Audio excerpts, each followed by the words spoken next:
sinisindak nila at pwede nilang taniman ng kaso ang ating mga kababayan dyan sa Pilipinas. Kasi gawain ng mga bangag to eh. Bumisita si Vice President Sara kay Senator Marcoleta dahil yun ang kagustuhan ng kanyang family after ikulong ng mga bangag si Senator Marcoleta sa gawa-gawa nilang kaso or fabricated case. Alam na natin yan mga kababayan. So ngayon, sinasabi ng Sandigan Bayan, ang kinakwestiyon nila, I think pananagutin ba ang mga police or what? Then yung isang police actually nagsalita, yung naka-duty doon, pakinggan natin anong sinabi niya, na yun ay request ng family. Pero pakinggan muna natin bago tayo mag-react. Anong basihan para payagan yung isang individual na mabisita sa Senator Marcoleta? For example, yung basis nyo kay VP Sara and Senator Padilla, ba't sila napayagan? Yun yung request mismo ni Senator Marcoleta. Okay. His family. And then, of course, yung legal team niya, kailangan nilang mag-usap, kailangan nilang puntahan para kung anong mga legal remedies nila with us to his legal panel. So, hindi naman natin pwedeng kailangan nilang makausap yun. Pero ano? Kailangan nilang makausap yun. Pero anong rason, sir? Bakit kailangan sila bisitahin ni VP Sara and Padilla? We don't know. We don't know how. Anong rason? Mga reporter na to talaga, no? Anong rason? Kailangan ba explain kung anong rason? Siyempre, magkaibigan sila. Concern ay meron silang legal, connection, relationship whatsoever. Labas lang naman kami. And limited lang na siya lang naman. Tsaka si Senator Ruben Padilla. And on the basis that request yun ni Senator Marcoleta, inapprove ninyo na mabisita siya nung dalawa? So hindi ito yung talagang kuyog na bibisitahin siya ng yung requesting party at yung request lang mismo na tao ni Senator. Nasabi ba ni Senator Marcoleta? Tingnan nyo mga kababayan, ganito ka-demonyo mga bangag. Pero nang binisita ni De Lima, ni Trillanes, yung kanilang witness na si Madriaga, na kung saan binigyan nila ng script, okay lang. Nakita nyo ang pagiging demonyo selective na mga hayop. Ganito ka-demonyo ang bangag na administrasyon. Kino-question nila ang pagbisita ng kaibigan ni Senator Marcoleta. Pero pinapalusot nila ang yung mga katulad ni De Lima, ni Trillanes at kung sino pa doon nga kay Madriaga. Nakita niyo ba to? Yung mga kaputang inang ito. Pakinggan pa natin kung anong sinabi. This note of the part na napansin nila and primary concern daw nila. Yes, kaya nga nire-restrict natin. Ang daming gustong pumasok, but dalawa lang yung napayagan. Yes, sir. Okay? Ang daming gustong pumunta, friends, other relatives, yung mga supporters niya. But again, on the part of CIDG, we see to it that may restriction dun sa visitation niya at limited time lang. So sir, ngayon hindi napapayagan ba yung pagbisita? Kasi may pneumonia daw po si Senator. Dinidecline po namin yung mga request na mga... No, but after this, sir, will it be formally announced or may order na kayo na wala mo ng visitation? Talagang ang dami na namin tinurn down ng mga visitors nila.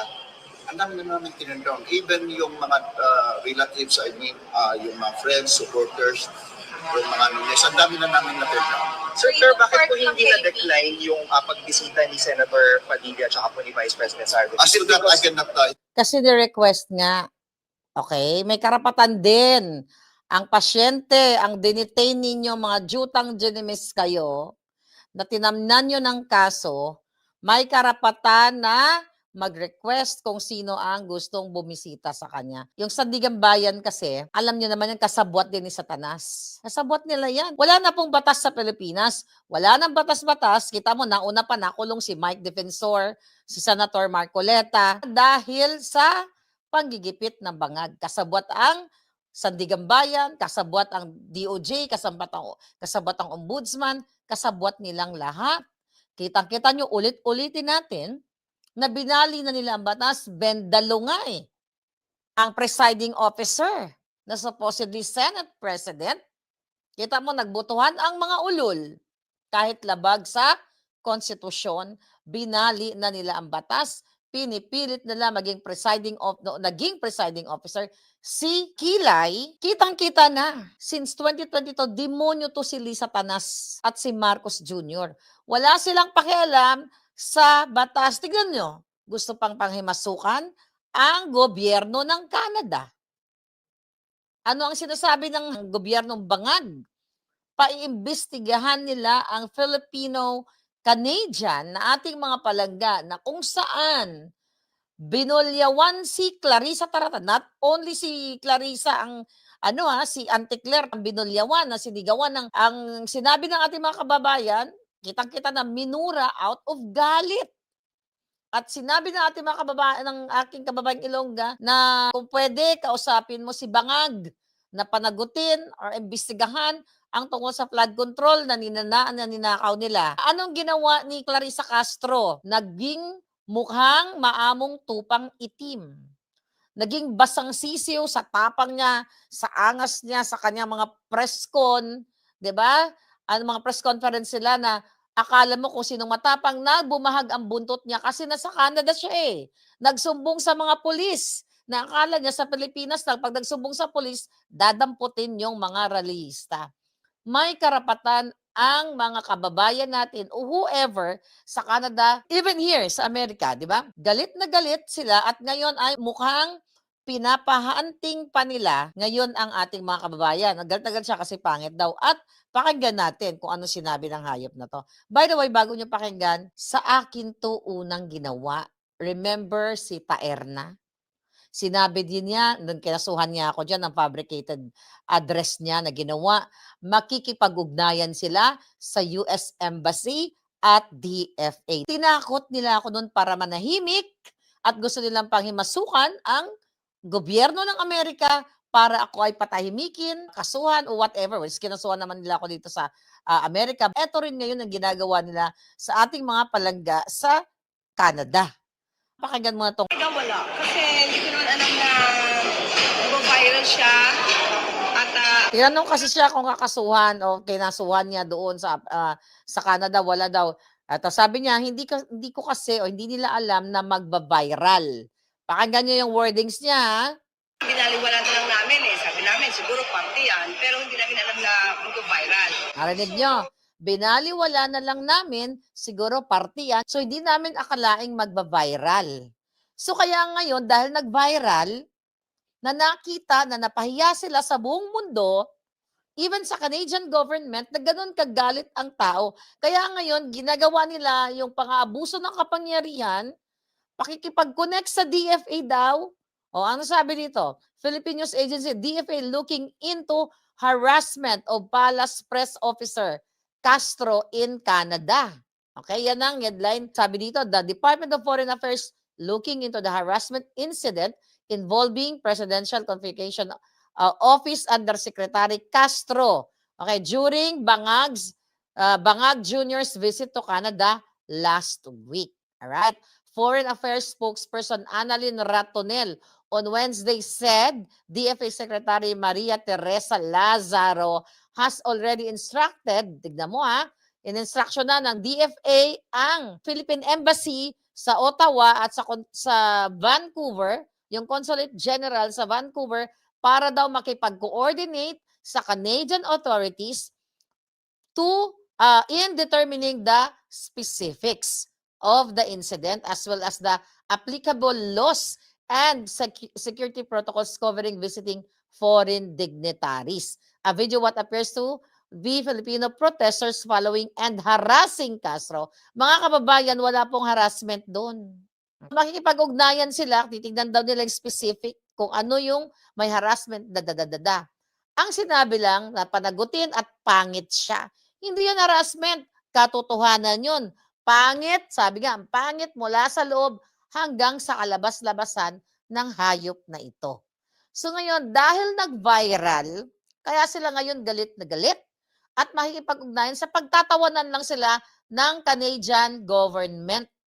Kasi walang harassment, legal ang magprotesta at mag-express ng grievances mo, ng freedom of speech mo sa bansang Canada.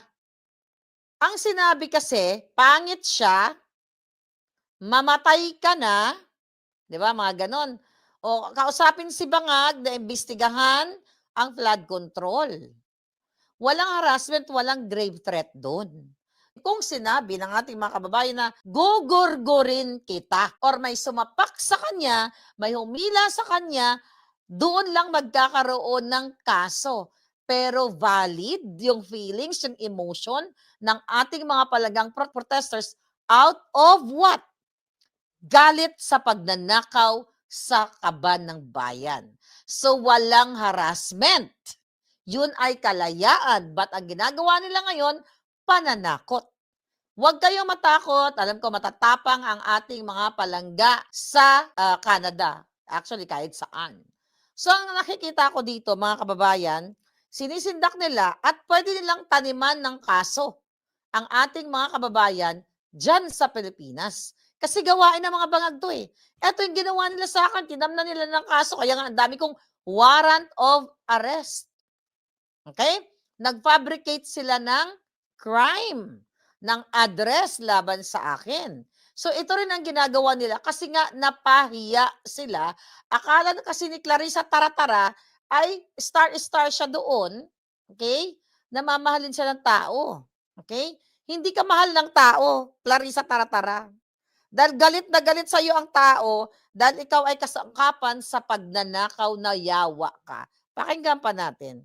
So, yung update doon, kung kakasuhan o ipapadeport, wala talaga akong information about that. Ang update na kung kakasuhan, ipapadeport kasi may mga lumalabas na haka-haka, ipapadeport, kakasuhan. Anong ikakaso mo? Sinabihan kang pangit? Sinabihan na magnanakaw si Bangag? Alam ng buong mundo na magnanakaw si Bangag. Alam ng buong mundo. See this? Another harassment, panggigipit, pananakot, mga kababayan sa ating mga Filipino in Canada and all over the world na, hey, matakot kayo kasi ang mga Filipino Canadians ay mukhang pwedeng ipa-deport at pwedeng pakasuhan. Ito po ay panakot, chilling effect. Okay? Na kapag nakita na may mga ganitong lumabas na mga balita, matatakot ka ngayon na magprotesta. Sabi nga niya kanina, hindi nila akalain na mag-viral. So, didededmahin na lang sana nila, kaso lang nag-viral. My question is, kung may grave threat o merong harassment, hindi kailangan mag-viral or what? 'Di ba? Hindi kailangan mag-viral, I mean, bago ka mag-file ng kaso, kung sa tingin mo ay na-violate ang karapatan mo or naharas ka. So malinaw, ang isda ay nahuli sa sariling bunganga. Napahiya sila dahil mismo si Lisa Tanas ay pinagmura-mura din. Tapusin mo na rin kababuyan nito. Wala naman ako ina-update. Hindi ako nagpapa-update. So, wala naman. Hindi ka nag-file ng complaint. Wala kami tinela. Why? Sa amin, kasi siguro, parte. Pero, hindi lang namin inaasahan na magiging ganun kawalang galang ang mga Pilipino na nandoon sa ibang bansa. Hindi lang namin inaasahan na walang galang ang mga Pilipino na doon sa ibang bansa. Paano ka igagalang kasangkapan ka sa pagdanakaw sa kabanambayan at sa kasinungalingan ng amo mong adik, kawatan? Ang Filipino, mga OFW pa ngayon, ang masama ang ugali, samantalang kayo nagdanakaw, mga jutang genimis kayo?